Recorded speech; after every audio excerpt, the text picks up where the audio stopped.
Bismillahirrahmanirrahim. Assalamualaikum warahmatullahi wabarakatuh. Halo rekan-rekan semua serta anak-anakku siswa kelas 3 yang mudah-mudahan hari ini semuanya sehat, kemudian selalu semangat dan bahagia ya. Baik, pada kesempatan kali ini kita akan sama-sama membahas soal evaluasi 3, tema 7 atau tema perkembangan teknologi ya, subtema 3 atau perkembangan teknologi komunikasi.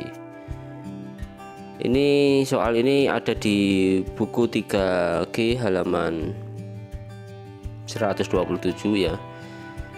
Jadi teman-teman yang sudah mengerjakan, mari kita bahas bersama-sama. Kita bahas mulai dari soal nomor 1 PKN. Nomor 1, sikap mau menerima keberagaman dibiasakan untuk menghindari A. Perselisihan, B. Persatuan, C. Kebersamaan. Jadi sikap mau menerima keberagaman itu untuk menghindari perselisihan ya. Kemudian nomor 2, kemampuan yang beragam menjadi dari sebuah kelompok menjadi A. Penghambat, B. Pelengkap, C. Pemisah. Jawaban yang tepat adalah kemampuan yang beragam itu justru menjadi B. Pelengkap dari sebuah kelompok. Lanjut ke soal nomor 3, keberagaman suku bangsa merupakan bangsa Indonesia. Jadi keberagaman suku bangsa merupakan A. kesulitan bangsa Indonesia, B. kerugian bangsa Indonesia, C. kekayaan bangsa Indonesia.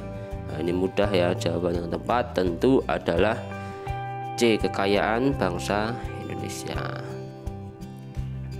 Selanjutnya ke soal nomor 4, sikap kita saat ada berita bohong adalah A. langsung mempercayainya, B. mencari tahu kebenarannya, C. ikut menyebarkannya. Nah, ini sudah hampir sering kita temui ya. Jadi bahwa kalau ada berita itu berita bohong atau hoax ya, itu kita B. cari tahu dulu ya, cari tahu dulu kebenarannya ya, kita konfirmasi atau kita tanyakan benar atau tidaknya sebelum kita menyebarkannya ya. Jangan langsung mempercayainya apalagi langsung menyebarkannya ya. Nih, jadi nomor 4 jawabannya adalah B. Kemudian nomor 5, perbedaan pendapat hendaknya disikapi dengan bijaksana ya. Ini nomor 5, ini contohnya mungkin bijaksana. Untuk jawaban yang lain mungkin bisa juga, misalnya perbedaan pendapat disikapi dengan ya, lapang dada misalnya ya. Tapi yang tepat saya kira adalah dengan bijaksana. Kemudian kita lanjut nomor 6, sikap ketua saat di kelompoknya ada perbedaan ya, mungkin ada perbedaan pendapat misalnya ya. Jadi sikapnya bagaimana yang tepat? Ini saya tulis menghargainya ya, menghargai perbedaan yang ada pada kelompoknya ya. Misalnya menjadikan itu sebagai sebuah ya justru sebuah sisi positif ya, karena semakin ada perbedaan itu justru kita semakin kaya ya, tidak hanya seragam ya, tapi kita justru memiliki beragam potensi gitu ya. Kemudian kita sudah sampai pada soal bahasa Indonesia nomor 7. Alat tradisional untuk memberi tahu bahaya adalah apakah A. HP, B. kentungan, C. telepon. Ini alat tradisional, maka kita tentu saja pilih kentongan. Kalau HP dan telepon ini sudah termasuk alat yang modern ya. Jadi kalau kentongan itu pada zaman sekarang pun sebenarnya masih dipakai ya, terutama di masyarakat pedesaan ya. Itu kentongan ini bisa dipakai untuk memberitahu bahaya. Misalnya kalau dipukul 1 kali itu berarti ada tanda misalnya pembunuhan ya, ada tanda bahaya pembunuhan. Kemudian kalau dipukul 2 kali itu berarti ada pencurian atau anomaling begitu ya. Nah, itu di dalam masyarakat kita itu sudah ada tanda-tandanya ya. Jadi kalau dipukul 1 kali tuk ya, 1 kali itu berarti ada pembunuhan. Tapi kalau dipukul 2 kali misalnya, nah itu berarti ada pencurian. Telu omah kobong ya, misalnya kalau 3 kali ketukan itu berarti ada kebakaran ya, dan seterusnya ya.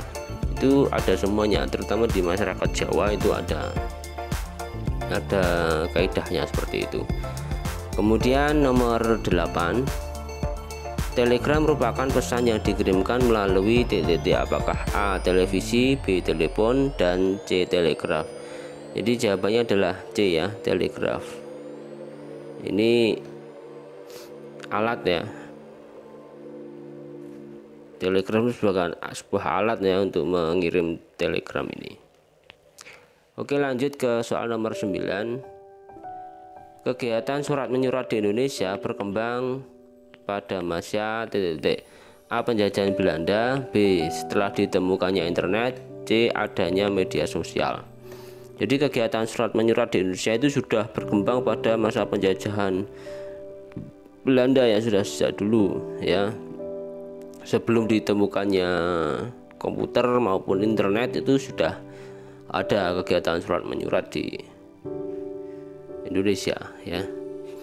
Kemudian nomor 10, Alexander Graham Bell melakukan percobaan telepon dengan apakah A. Antonio Meucci, B. Thomas Watson, C. Morse ya. Jawabannya adalah Thomas Watson ya. Jadi Alexander Graham Bell ini merupakan seorang tokoh penemu ya, telepon begitu ya. Ini sekitar pada akhir abad ke-19 ya, atau tahun 1800-an, 1870 kalau tidak salah, itu melakukan percobaan dengan Thomas Watson ya. Dan mereka berhasil menemukan alat komunikasi ya yang sangat berguna, yaitu telepon.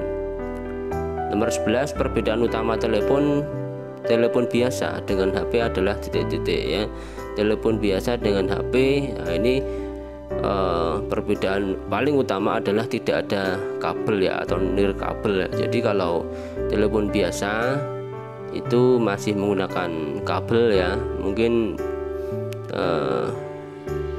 di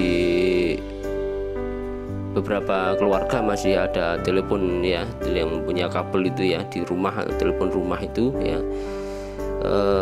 Itu perbedaan utama dengan handphone ya, adalah tidak ada kabel. Kalau telepon biasa masih ada kabel, kalau HP ini sudah tidak ada kabelnya. Jadi kita dengan HP itu sudah lebih leluasa ya, kita bisa membawanya ke mana-mana begitu.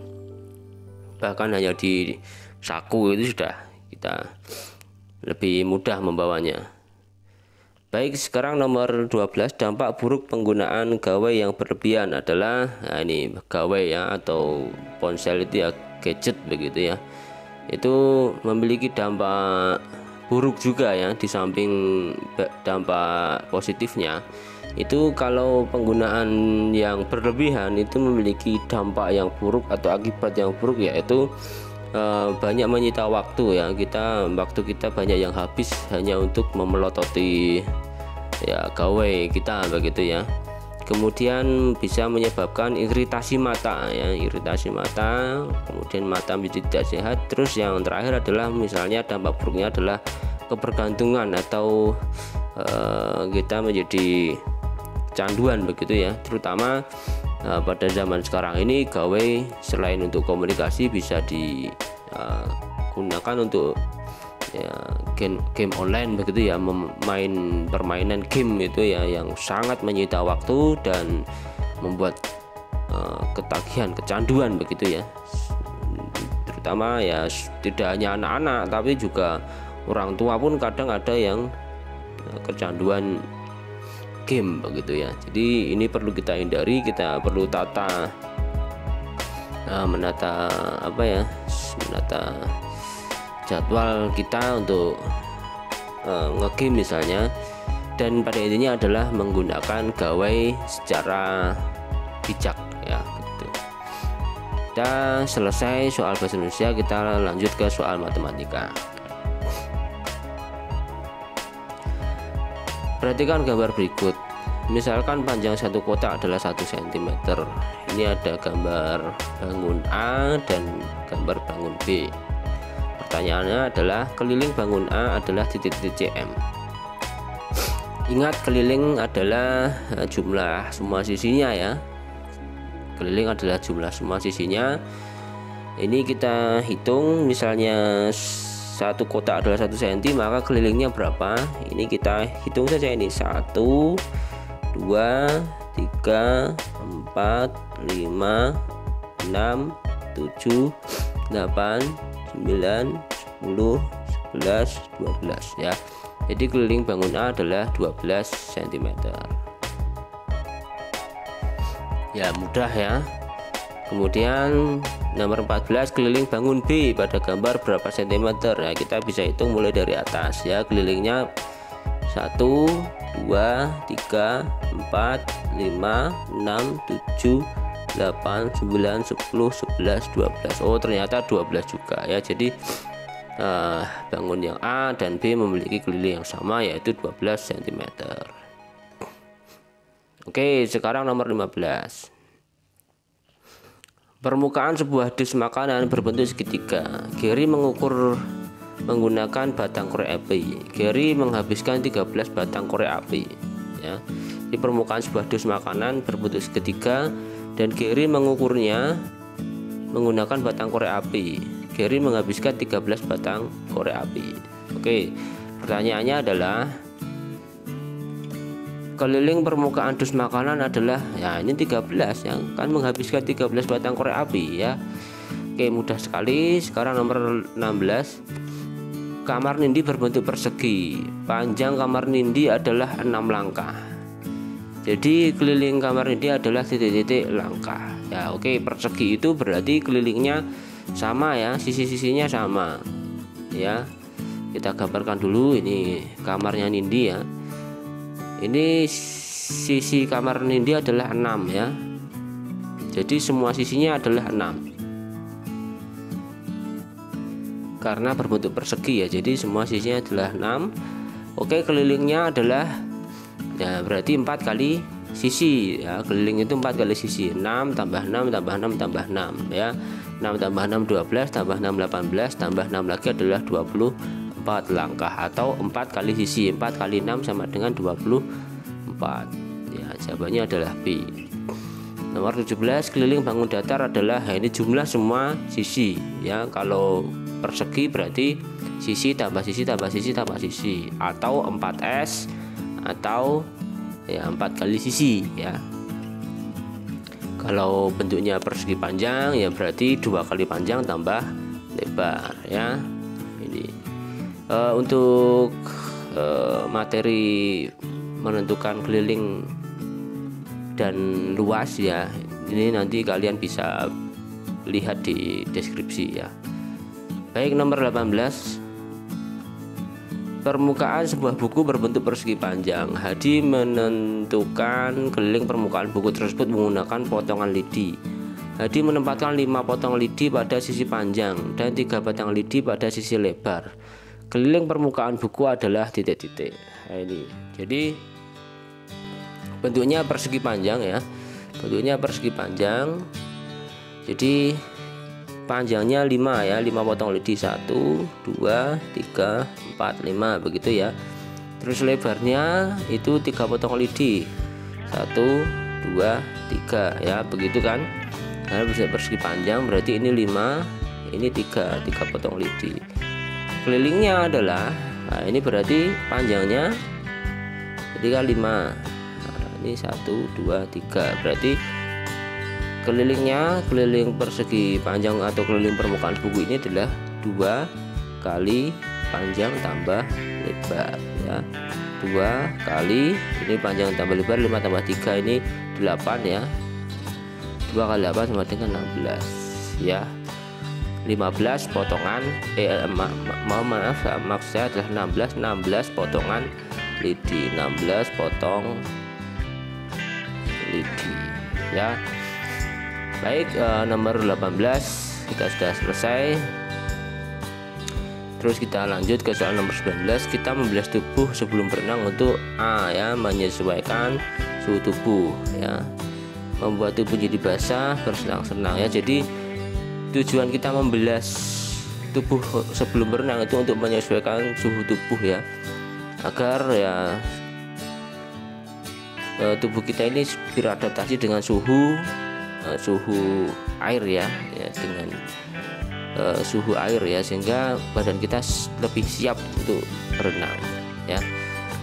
Baik, nomor 20 menggunakan gawe saat di kolam renang dapat A menyenangkan, B membuat suasana seru, C membuat kita lengah ya. Kita menjadi C ya, membuat kita lengah ya, tidak terlalu menghiraukan sekeliling kita. Nah, itu bisa membahayakan diri kita.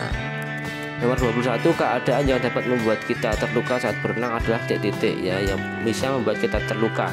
Apakah A adanya keramik di dalam kolam renang yang pecah, atau yang B selalu menaati peraturan berjemur di tepi kolam renang? Nah, tentu saja jawabannya yang A ya, yang bisa membuat kita celaka adalah adanya keramik di dalam kolam yang pecah ya, bisa melukai kaki kita ya, karena kita berenang itu sering tidak menggunakan alas kaki ya. 22 tabrakan saat berenang dengan pengunjung lain terjadi karena A tidak memperhatikan jalur berenang, B duduk-duduk di tepi kolam renang, C berenang di kolam yang dalam ya, karena yang A tidak memperhatikan jalur berenang. Jadi semua sudah ada jalurnya masing-masing ya. Jadi kalau semua pengguna kolam renang itu memperhatikan jalur dalam berenang masing-masing, maka tentu tidak akan terjadi tabrakan atau pertumbukan ya. Nomor 23 kita dilarang berenang saat cuaca mendung karena bila hujan turun ya, kemudian terjadi hujan badai, ada petir, maka bisa berbahaya ya.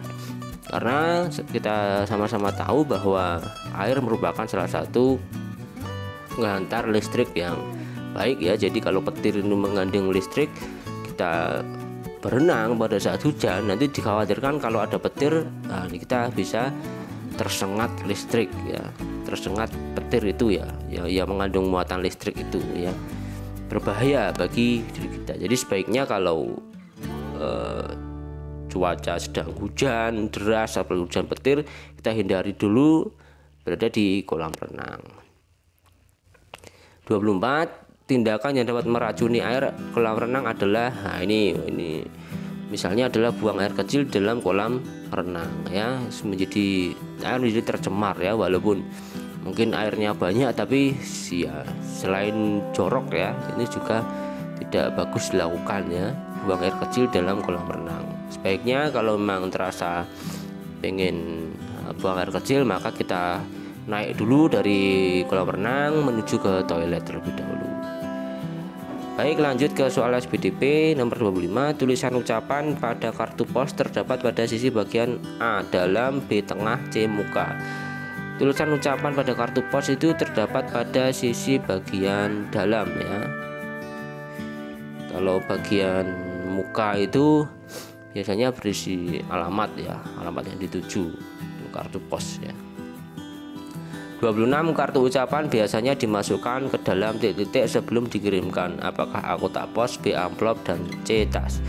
Ya, ini kartu ucapan dimasukkan dalam amplop terlebih dahulu ya. Nah, setelah masuk dalam amplop, kita kirimkan, boleh kita masukkan dalam kotak pos ya. Nomor 26, jadi jawabannya adalah B amplop ya. Nomor 27 ucapan selamat diberikan saat titik A kehilangan, B tertimpa musibah, C hari kelahiran ya. Jadi ucapan selamat itu diberikan saat hari kelahiran ya.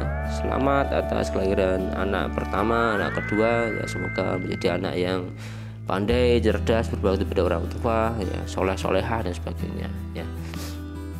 Terus nomor 28, karya dekoratif merupakan karya yang diberi titik-titik. Apakah A. pewangi, B. hiasan, C. tali? Jawabannya adalah karya dekoratif merupakan karya yang diberi B. hiasan ya, dekorasi, sehingga bisa menjadi karya yang lebih indah ya. Nomor 29, contoh ucapan pada hari besar keagamaan adalah ya ini selamat Idul Fitri ya, ucapan Idul Fitri, kemudian ucapan selamat Natal ya, kemudian hari-hari keagamaan yang lain ya, misalnya tahun baru Masehi atau Imlek, bisa ya.